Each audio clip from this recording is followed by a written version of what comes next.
penambahbaikan peranan dan perkhidmatan pihak berkuasa tempatan khususnya bagi mempertingkatkan kesejahteraan dan kemakmuran masyarakat menjadi agenda utama kerajaan negeri, di mana 84 penambahbaikan telah dilaksanakan di pihak berkuasa tempatan pada awal tahun ini. Di samping itu, pelaksanaan penguatkuasaan 25 undang-undang kecil pihak berkuasa tempatan juga dipinda dan digunapakai oleh semua pihak berkuasa tempatan Negeri Johor pada tahun 2009.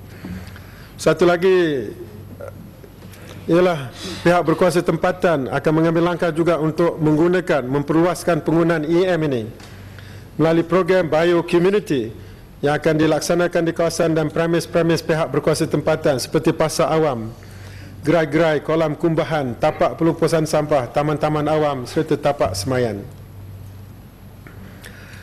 Yang Waktu Speaker, kita di Negeri Johor ini telah melaksanakan dengan penuh komitmen satu yang dicadangkan oleh pihak kerajaan Malaysia, melaksanakan apa yang dipanggil proses permohonan perancangan penggunaan di pihak berkuasa tempatan melalui satu sistem pusat setempat, OSC,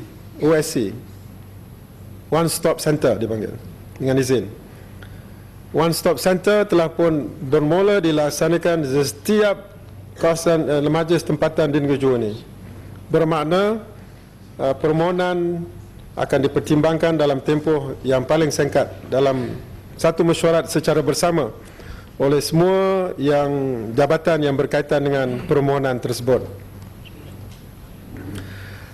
Bagi mempercepatkan pembangunan di dalam rancangan Malaysia ke-9, proses pengambilan balik tanah untuk tanah-tanah yang terlibat dalam rancangan Malaysia ke-9 diberi penekanan serta keutamaan segera.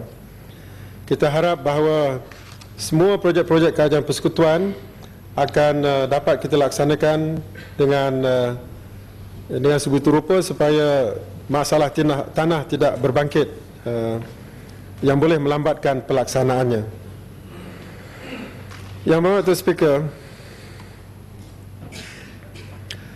seterusnya pejabat tanah dan galian sedang berusaha untuk memantapkan proses kerja melalui usaha sama dengan pihak MySIS, PTG dan telah memperkenalkan sistem yang dikenali sebagai sistem elektronik RMKJ ataupun ringkasan mesyuarat kerajaan Johor.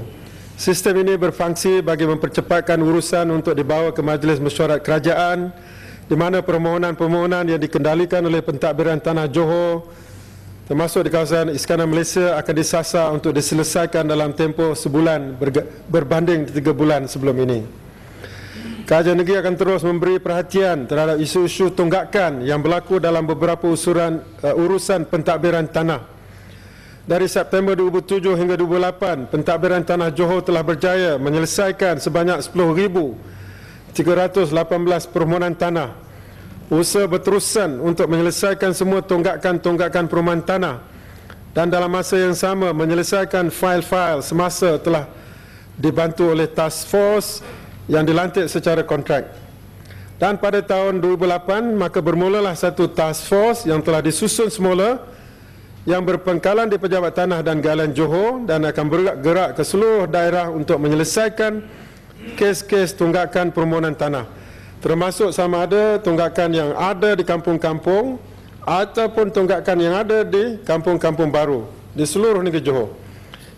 Kita menjangka bahawa kita dapat selesaikan masalah tunggakan permohonan tanah ini untuk hak milik dalam tempoh 2 tahun yang terdekat ini. Tapi Yang Speaker, kita ingin maklumkan jika sekiranya ada di kampung baru yang agak lewat untuk mendapatkan hak milik kerana kampung-kampung baru ini dibina tanpa susun atur yang disyaratkan secara rasminya.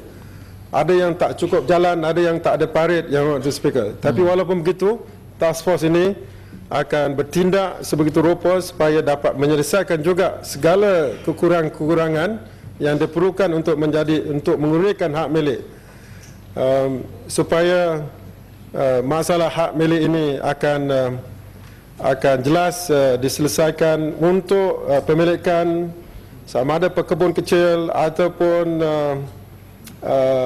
penduduk luar bandar ataupun juga penduduk di bandar, termasuk juga penduduk yang ada di kampung-kampung baru.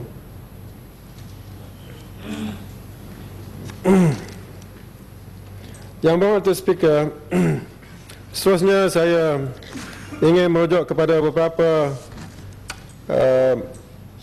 perkara yang memberi kesan terhadap tahap hidup dan kualiti hidup rakyat, termasuklah juga penggunaan teknologi maklumat dan komunikasi, di mana kita akan menikmati kemudahan-kemudahan yang lebih canggih lagi, termasuklah apa yang akan dilaksanakan di negeri Johor ini, iaitu apa dipanggilkan jalur lebar yang akan terus dibekalkan ke merata negeri Johor ini.